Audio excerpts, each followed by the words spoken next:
আর কিছুদিন সুযোগ পাইলে পুরা গোপালগঞ্জ কিনে ফেলতেন এই বেনজির সাহেব।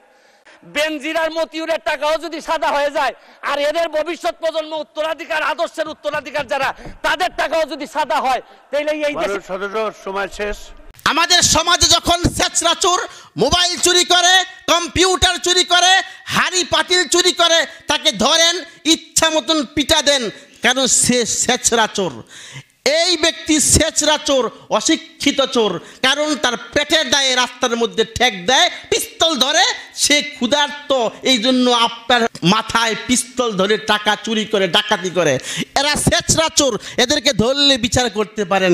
কিন্তু যেই সমস্ত চোর ফাইলে কলমের খোসা দিয়ে লক্ষ লক্ষ টাকা চুরি করে বিদেশে পাঠিয়ে দেয়, এই সমস্ত শিক্ষিত চোরদেরকে ধরুন, ধরে দৃষ্টান্তমূলক শাস্তির ব্যবস্থা করুন। তারা রাষ্ট্রীয় চোর, আর ওরা হলো ছেচরা চোর। ছেচরা চোরে হাড়ি পাতিল চুরি করে, আর হাই লেভেলের চোরে কলমের খোসায় লক্ষ লক্ষ টাকা চুরি করে। আর দুটোটাই চোর, একটা হলো ছেচরা চোর, আর একটি হলো হাই লেভেলের চোর। এদের বিচার হয় না তো। সমাজে যখন হাড়ি পাতিল চুরি করে, দেখলেই বলে চোরের ঘরের চোর। মোবাইল চুরি করেছে, একবার ধরা পড়েছে, হের জীবন যতদিন থাকে দেখলেই বলে চোরের ঘরের চোর।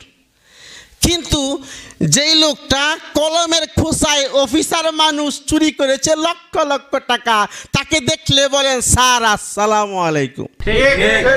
যেই লোক হাড়ি পাতিল চুরি করে, তারে দেখলে বলে চোরের ঘরের চোর।